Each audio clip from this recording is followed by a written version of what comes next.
आपका स्वागत है। विश्व महामारी कोरोना काल, कोरोना काल का दूसरा दौर, महादौर। इस दौर में पूरे विश्व में हिंदुस्तान सबसे ज़्यादा ग्रस्त है। हिंदुस्तान में सबसे ज़्यादा लोग मर रहे हैं, संक्रमित हो रहे हैं। इस महामारी के काल में आज हमारे साथ बात करने के लिए मीडिया जर्नलिस्ट क्लब के अध्यक्ष, लेखक, पत्रकार, इन्होंने समाज की हर समस्या पर विभिन्न पुस्तकें लिखी हैं, अपने विचार दिए हैं, समाज को एक नया रास्ता दिखाने का प्रयास किया है। इसी श्रृंखला में श्री S.K. जैन जी, आपका समाचार कैरी कार्यालय में स्वागत और सम्मान। धन्यवाद। इस महामारी के दौर पर आप अपने विचार सम्मान। सबसे पहले तो समाचार क्यारी हिंदी न्यूज़ चैनल के दर्शकों को मेरा नमस्कार। मैं समाचार क्यारी पत्रिका समूह के editor in chief Shri Rajesh ji का धन्यवाद करता हूं कि वो समय समय पर इस सामाजिक मुद्दे उठाते हैं और उनकी बातचीत करते हुए आपके सामने समक्ष पेश करते हैं। तो मैं शुरू करता हूं। मेरे आज के इस व्यंग्यात्मक विश्लेषण का उन्माद है, अभी मैं जिंदा हूं, मेरा मसीहा न गाओ। कोरोना का वायरस कह रहा है कि अभी मैं जिंदा हूं, मेरा मसीहा न गाओ। कल रात मैंने एक स्वप्न देखा जिसमें एक जीवाणु आता है और वो कहता है, हे मानव, मैंने अपना रंग रूप नाम बदला है, परंतु मेरा इंतकाम अभी पूरा नहीं हुआ है। मैंने अपनी पहचान तुम्हें दिखा दी है। जी हाँ, तुमने ठीक पहचाना। मेरा अब नाम है COVID-1.617। जितना हक प्रकृति ने तुम्हें दिया है, उतना ही हक मुझे भी मिला है। मेरे जीवन के साथ छेड़छाड़ करने का अंजाम तुमने देख लिया है। तुम्हें ये अधिकार किसी ने नहीं दिया था। माना कि 21वीं सदी में तुम इस ब्रह्मांड के सबसे शक्तिशाली और बुद्धिमान प्राणी हो। मैं तो मात्र एक सूक्ष्मतम जीवाणु हूं। मैंने तुम्हारा विनाश कभी नहीं चाहा, लेकिन तुमने जाने या अनजाने में मेरे जीवन के साथ, मेरे अस्तित्व के साथ खिलवाड़ किया है। मैं इसे सहन नहीं कर सकता। यह मेरी तुम्हारे साथ दूसरी जंग है और मैं तीसरी जंग के लिए भी तैयार हूं। इतना कहकर वो जीवाणु वहां से अदृश्य हो गया और मेरी नींद टूट गई। तब मैंने ये लिखना शुरू किया। आपके समक्ष प्रस्तुत करता हूं। कुछ दिनों पहले तक सैकड़ों टिप्पणीकार, राजनीतिज्ञ, टीवी एंकर चिल्लाकर कह रहे थे कि कोविड-19 के साथ लड़ाई में भारत ने उसे पछाड़ दिया है। 80 से ज्यादा विकासशील देशों को वैक्सीन देकर भारत ने अपने लिए एक विश्व स्तरीय सद्भावना जुटाई है। 4 फरवरी 2021 को क्वाड के पहले शिखर सम्मेलन में भारत की भूमिका को सराहा गया था और हमें विश्व की फार्मेसी का खिताब मिला। हमारे लॉकडाउन समेत कई उपायों के लिए दुनिया भर में बहुत सराहना की गई, लेकिन शायद ये हमारा मिथक था, हमारा भ्रम था कि हमने कोविड-19 पर विजय प्राप्त कर ली है।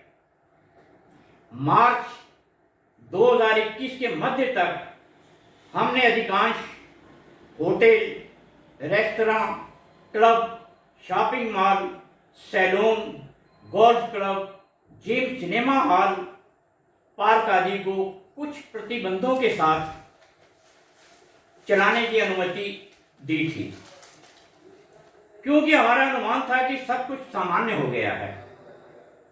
अप्रैल के पहले सप्ताह से ही कोविड ने अपना नया विनाशकारी रूप दिखाना शुरू कर दिया था। मई 2021 के शुरुआती दिनों से ही 3 लाख से ज्यादा प्रतिदिन संक्रमण के मामले सामने आ रहे हैं। आज भारत दुनिया का सबसे ज्यादा कोविड संक्रमित देश बन चुका है। इस संक्रमण से हमारे सामने जमीनी सच्चाइयां और वास्तविकताएं सामने आई हैं। ब्रिटेन के दुनिया भर में मशहूर एक दैनिक समाचार पत्र द गार्जियन ने भारत के बारे में लिखा कि अब यह देश एक जीता जागता नरक में बदल गया है। हमारे लिए शर्म की बात है। एक नया डबल म्यूटेंट संस्करण विनाशकारी कोरोना वायरस की दूसरी लहर के रूप में उभरा है। हमारे देश के ज्यादातर अस्पताल खुद बीमार पड़ चुके हैं। पर्याप्त बिस्तर नहीं है, ऑक्सीजन नहीं है, डॉक्टर, नर्सेज और पैरामेडिक्स की भारी कमी देखने को मिल रही है। विदेशों से सहायता की गुहार लगाई जा रही है। छोटे छोटे देश भी भारत की मदद के लिए सामने आ रहे हैं। मुझे ये कहने में कोई अतिशयोक्ति नहीं होगी कि विश्व गुरु के हाथ में आज कटोरा है। मुझे मजबूरी में कहना पड़ रहा है। देश की 9% आबादी अभी तक वैक्सीन की पहली डोज ही मिल सकी। मौजूदा संकट की घड़ी में चिकित्सा सुविधाओं की भारी कमी और अराजकता चारों ओर नजर आ रही है। अब तक की सरकारों ने आम जनमानस के लिए 2 सबसे जरूरी सुविधाओं पर ध्यान केंद्रित नहीं किया। पहली स्वास्थ्य सेवा और दूसरा शिक्षा संबंधी। हमारी महाशक्ति बनने की आकांक्षाओं पर घड़ों पानी फिर चुका है। हजारों लोग चुनावी रैलियों और जनसभाओं में बिना मास्क और बिना सोशल दूरी बनाए शामिल हुए। कोरोना संक्रमण से बचने के निर्धारित नियमों की जमकर धज्जियां उड़ाई गई। हरिद्वार के घाटों पर लाखों श्रद्धालुओं द्वारा गंगा स्नान किया गया, जिसमें सामाजिक दूरी व सैनिटाइजिंग के नियमों की पूरी तरह अवहेलना की गई। मास्क नहीं लगाने पर भी नरमी बरती गई। वसुधैव कुटुंबकम की अवधारणा को चरितार्थ करना एक अच्छी बात है, लेकिन उससे पहले अपनी घरेलू जरूरतों पर भी ध्यान देना चाहिए था। हमारे देश में उपलब्ध वैक्सीनों पर हमारा हक पहले था, जिसे हमने अपनी अवधारणा के चलते नजरअंदाज किया। राष्ट्रहित की सर्वोच्च प्राथमिकता को दरकिनार कर हम अनजाने में ही दूसरों की मदद करने में लगे रहे। प्रकृति के साथ मानवता का असंतुलित होना हम पर बहुत भारी पड़ा है। अब तीसरी लहर के आने की भी आशंका जताई जा रही है, जिसमें बच्चों का संक्रमित होना हमारे लिए एक बहुत बड़ी आपदा बन सकती है। हमारे सर्वोच्च न्यायालय ने भी इसके लिए हमें चेताया है। आने वाले कल के लिए हमें अभी से ही एक प्रभावी नीति बनाने और सख्त कदम उठाने की जरूरत है। धन्यवाद। अभी हमने श्री एस के जैन जी का इस महामारी के विषय में चरितार्थ सेशन सुना है।